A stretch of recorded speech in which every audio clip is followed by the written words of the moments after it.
அதிமுக பொதுச் செயலாளர் எடப்பாடி பழனிசாமிக்கு ஏதாவது ஒரு மாநிலத்தில் ஆளுநர் பதவி கிடைக்கும் என்று திமுக துணை பொதுச் செயலாளர் கனிமொழி விமர்சித்துள்ளார். சென்னை திருவொற்றியூரில் மார்க்சிஸ்ட் கம்யூனிஸ்ட் கட்சி வேட்பாளர் எல் சுந்தரராஜனை ஆதரித்து பேசியவர், எடப்பாடி பழனிசாமியின் கூட்டணி தமிழ்நாட்டிற்கு எதிரான கூட்டணி என்றார். அவரோட கூட்டணி வச்ச கட்சி எங்க இருக்குன்னு தெரியாம போகக்கூடிய ஒரு நிலைதான். அதனால அதிமுக பார்த்து பத்திரமா இருந்துக்கணும்.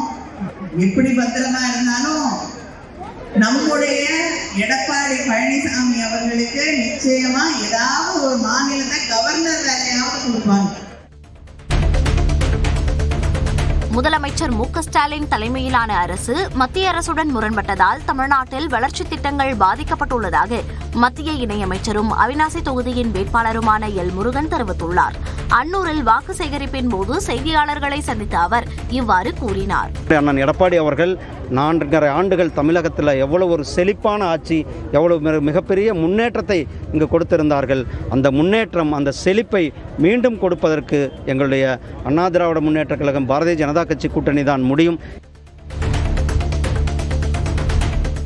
தமிழகத்திற்குள் பாஜகவை காலூன்ற விடாமல் தடுக்கும் எல்லைச்சாமியாக முதலமைச்சர் மு.க. ஸ்டாலின் இருப்பதாக திமுக துணை பொதுச் செயலாளர் ஆர். ராசா தெரிவித்துள்ளார். உதகை சட்டமன்ற தொகுதி காங்கிரஸ் வேட்பாளர் அறிமுக கூட்டத்தில் பேசிய அவர், தமிழக அரசின் சாதனைகளை எடுத்துரைத்து வாக்குகளை சேகரிக்க வேண்டும் என அறிவுறுத்தினார்.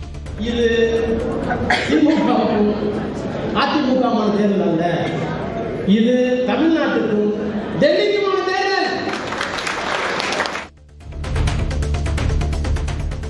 கோவை தெற்கு தொகுதியில் செந்தில் பாலாஜியை திமுகவினரே தோற்கடிப்பார்கள் என்று பாஜக முன்னாள் தலைவர் அண்ணாமலை தெரிவித்திருக்கிறார். கோவையில் செய்தியாளர்களிடம் பேசிய அவர், கரூரில் ஒரே பொதியை சேர்ந்த 18 பேர் கோவை தெற்கில் சுயேட்சையாக மனு தாக்கல் செய்திருப்பதாகவும் கூறினார். செந்தில் பாலாஜி போட்டியிடக்கூடிய கோயம்புத்தூர் தெற்கு தொகுதியில 18 சுயேட்சை வேட்பாளர்கள் கரூர்ல இருந்து வந்து போட்டி போடுறாங்க. எதுக்கு? அவங்க வேட்பாளராக போட்டி போட்டா அவங்களுக்கு ஒரு அத்தாரிட்டி கிடைக்கும், ஒரு பாஸ் கிடைக்கும். அவங்க பூத் ஏஜென்ட் போட்டுக்கலாம்.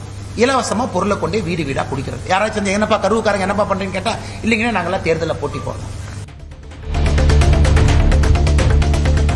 கன்னியாகுமரி மாவட்டம் குளச்சல் தொகுதியில் காங்கிரஸ் வேட்பாளர் தாரகை கற்பட் தனது வேட்புமனுவை தாக்கல் செய்தார். ஏற்கனவே விடவங்கோடு தொகுதி சட்டமன்ற உறுப்பினராக இருந்த தாரகை கற்பட் தற்போது குளச்சல் தொகுதியில் களம் காண்கிறார். திருவள்ளூர் மாவட்டம் பொன்னேரி தொகுதி காங்கிரஸ் வேட்பாளர் துரை சந்திரசேகர் உற்சாகமாக வேட்புமனு தாக்கல் செய்தார். சட்டமன்ற உறுப்பினராக 85% வாக்குறுதிகளை நிறைவேற்றியதாகவும், மீண்டும் வெற்றி பெற்றால் மீதமுள்ள 15% பணிகளையும் விரைந்து முடிப்பேன் எனவும் உறுதியளித்தார்.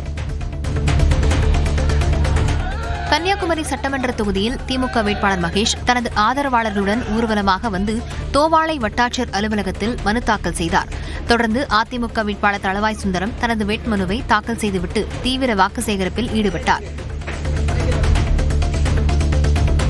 விழுப்புரம் மாவட்டத்தில் செஞ்சி தொகுதியில் திமுக வேட்பாளர் முன்னாள் அமைச்சர் மஸ்தான், மயிலம் தொகுதியில் அதிமுக வேட்பாளர் சி.வி. சண்முகம் எம்பி ஆகியோர் தங்கள் வேட்புமனுக்களை தாக்கல் செய்தனர். விக்கிரவாண்டி தொகுதியில் திமுக வேட்பாளர் அன்னியூர் சிவா மற்றும் திருக்கோவிலூர் தொகுதியில் முன்னாள் அமைச்சர் பொன்முடியின் மகன் கௌதம சிகாமணி வேட்புமனுவை தாக்கல் செய்தனர்.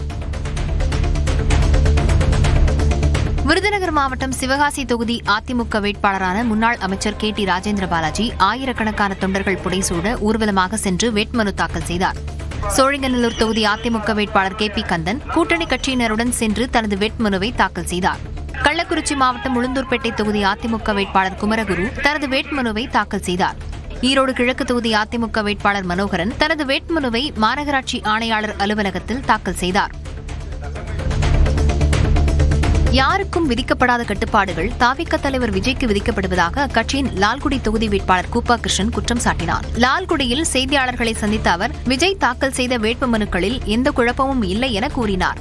உண்மை வயதை ஒரு பக்கம் போட்டிருந்தாலும் அல்லது தேர்தல் அந்த வாக்காளர் அடையாள நிலையை போட்டிருந்தால் செல்லு. இருப்பினும் இந்த சந்தேகம் எவருக்கும் வரக்கூடாது என்பதற்காக கூடுதல் அபிடவிட்டை தாக்கல் செய்தது. கோவை தொண்டாமுத்தூர் தொகுதி திமுக வேட்பாளர் என்.ஆர். கார்த்திகேயன் 500க்கும் மேற்பட்டவர்களுடன் சென்று வேட்புமனுவை தாக்கல் செய்தார். நாமக்கல் குமாரபாளையம் தொகுதி திமுக வேட்பாளர் பாலு, அதிமுக சார்பில் போட்டியிடக்கூடிய வேட்பாளர் முன்னாள் அமைச்சர் தங்கமணி ஆகியோர் வேட்புமனுக்களை தாக்கல் செய்தனர். வால்பாறை தொகுதியில் அதிமுக சார்பில் போட்டியிடக்கூடிய லட்சுமண சிங் வேட்புமனுவை தாக்கல் செய்து உறுதிமொழி எடுத்துக் கொண்டார்.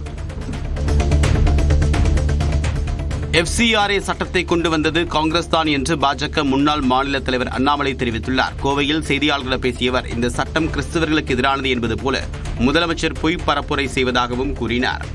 FCRA என்பதே கொண்டு வரப்பட்டதே காங்கிரஸ் ஆட்சியில் 2026 ஒரு அமெண்ட்மெண்ட் நம்ம கொண்டு வந்திருக்கோம்.